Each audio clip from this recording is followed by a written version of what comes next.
A very good morning, students. Today we are going to discuss about a new term. ठीक है, that is the rare medium as well as the denser medium. ये rare medium क्या होता है और ये denser medium क्या होता है और बड़ी the difference between these two, क्योंकि ये दो टर्में जो हम पढ़ने जा रहे हैं, these are the important one for incoming articles. जो हम आने वाले जो टॉपिक्स हैं उनमें इन दो चीज़ों का बड़ा ही ज़्यादा एनरोलमेंट होगा। तो जब से पहले इन दोनों चीज़ों को बेसिकली अंडरस्टैंड करो कि चीज़ें होती क्या है। ठीक है, तो देखो यहाँ पे हमारे पास है भाई सबसे पहला रेयर मीडियम। क्या होता है rare medium? The medium in which the molecular air particle या कोई भी एटम्स की डेंसिटी जो है वो क्या हो रहती है, लो रहती है। उसी मीडियम को हम क्या बोलते हैं, और रेयर मीडियम बोला जाता है। और डेंसर मीडियम क्या होगा भाई? Denser medium, the medium in which the molecular density is very high, that is the denser medium. ठीक है, तो यहाँ पे एक सिंपल से एग्जांपल के थ्रू हम इसको देखते हैं। मान लेते हैं मेरे पास ये एक ग्लास स्लैब है। क्या है? एक ग्लास स्लैब है। क्लियर है? अब इफ आई कंसीडर कि भाई एक रे ऑफ लाइट जो है वो इस ग्लास स्लैब से, सॉरी, एयर से आती हुई इस ग्लास स्लैब में एंटर कर रही है। कंसीडर कर लेते हैं एक रे ऑफ लाइट जो है कहां से आ रही है भाई?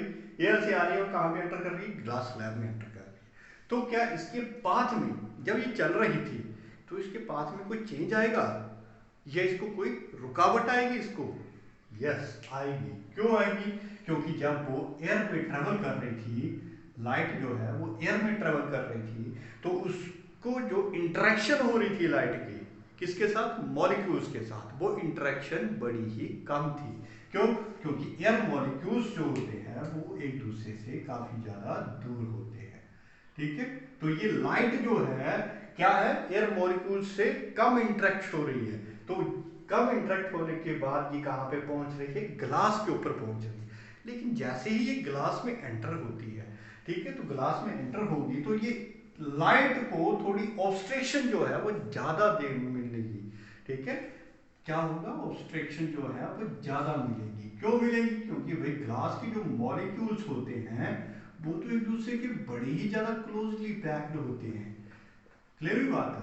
ठीक है, क्या है? मॉलिक्यूल्स बड़े ही ज्यादा क्लोजली पैक्ड हैं इस ग्लास के अंदर।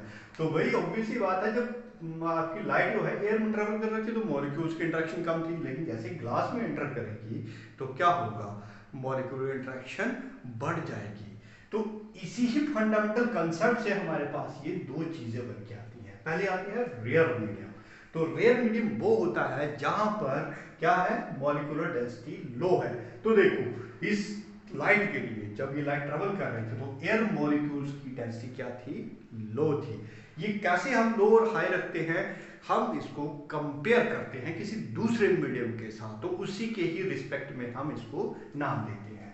जैसे मान लो मैंने एयर को कंपेयर किया किसके साथ? ग्लास मॉलिक्यूल के साथ। जब मैंने इसको कंपैरिजन देखा तो मैंने देखा भाई ग्लास के मॉलिक्यूल्स तो बड़ी ही ज्यादा है, इनकी डेंसिटी तो बड़ी ही ज्यादा हाई है, लेकिन एयर मॉलिक्यूल की डेंसिटी जो है वो क्या है? लो है। तो एयर मॉलिक्यूल की डेंसिटी लो है तो इस रीजन को हम क्या बोलेंगे? रेयर मीडियम बोला जाएगा इसको। क्या बोला जाएगा इसको? Rare medium. क्यों बोला जा रहा है भाई रेयर मीडियम? क्योंकि ग्लास के कंपैरिजन में एयर की जो मॉलिक्यूलर डेंसिटी है वो क्या है? लो है। That's why this medium is called as the rare medium, the medium in which the molecular density is low. Clear हुई बात ये सारी? ठीक है, ग्लास के कंपैरिजन में क्या है? एयर के मॉलिक्यूल की डेंसिटी लो है, इसलिए एयर के मीडियम को हमने क्या नाम दिया? रेयर मीडियम नाम दिया। तो भाई डेंसर मीडियम किसको नाम देंगे? तो डेंसर की डेफिनेशन पर ही दिया होगा सब कुछ। The medium in which the molecular density is high. क्या है? मॉलिक्यूलर डेंसिटी जो है वो हाई है। तो देखो एयर के साथ मैंने जब ग्लास के मॉलिक्यूल को कंपेयर किया तो भाई ये तो एक दूसरे से बड़े ही ज्यादा नजदीक है, ये तो बड़े ही ज्यादा डेंस है एक दूसरे से। ठीक है, तो इसी को हम क्या बोलते हैं? Denser medium. क्या नाम देंगे इसको हम? डेंसर मीडियम का नाम देंगे। तो ये रेयर और डेंसर क्या चीज है? It is just a molecular density के ऊपर डिपेंड करता है। भाई किसी दूसरे मीडियम के साथ अगर हम किसी मीडियम को कंपैरिजन कर रहे हैं तो उसमें हम देखेंगे कि किसकी एयर मॉलिक्यूल की डेंसिटी या मॉलिक्यूलर डेंसिटी जो है वो ज़्यादा है। जिसकी मॉलिक्यूलर डेंसिटी ज़्यादा होगी तो वो क्या काम करेगा, डेंसर मीडियम का, और जिसकी कम होगी तो वो क्या काम करेगा, रेयर मीडियम का। जैसे मान लो यहाँ पे ये एयर का ले रहा था, मान लो यही लाइट जो है कहाँ से ट्रेवल करती हुई है, वैक्यूम से ट्रेवल करती हुई है, ठीक है। मान लो यहाँ पे ये रीजन सेपरेट कर रहा है इसको, यहाँ से एयर मॉलिक्यूल जो है हमारा एनवायरनमेंट जो स्टार्ट हो गया, जैसे मान लो सन से जो लाइट आ रही है तो सन और अर्थ के बीच में तो वैक्यूम ही है। तो जब वैक्यूम और एयर को मैं अगर कंपैरिजन करूंगा, भाई यहाँ पे क्या है मेरे पास, ये सारा का सारा वैक्यूम है। क्या है ये, वैक्यूम है।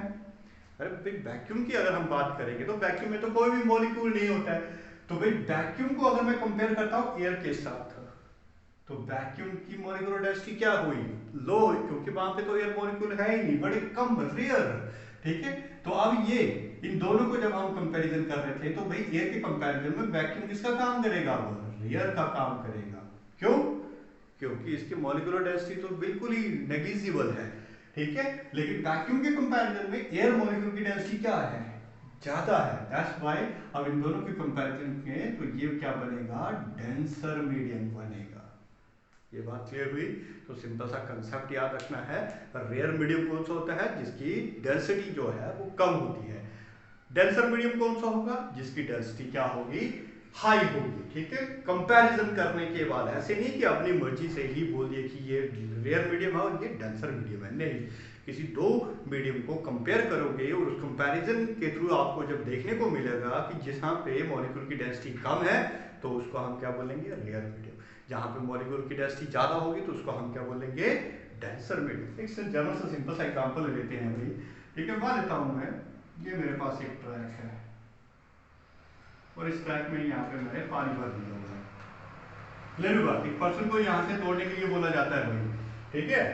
तो यहाँ से तो ये बड़ी ही स्पीड के साथ चलता है, 10 मीटर पर सेकंड की स्पीड से यहाँ से लेके यहाँ तक पहुंच जाता है बड़े आराम से, ठीक है। ए पॉइंट से चला बी पॉइंट में पहुंच गया, उतनी ही डिस्टेंस मान लो यहाँ पे भी है, ए से लेकर के बी है।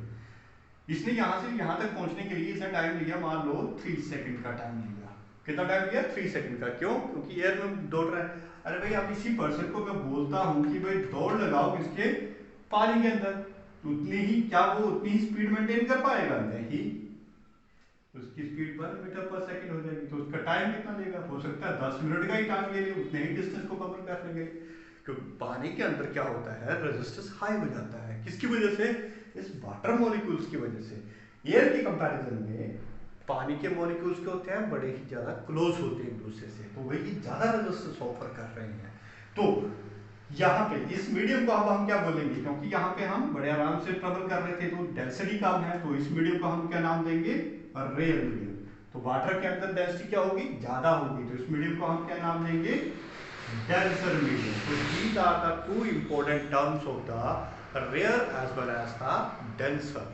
Clear हुई बात सभी को ये? Thank you all.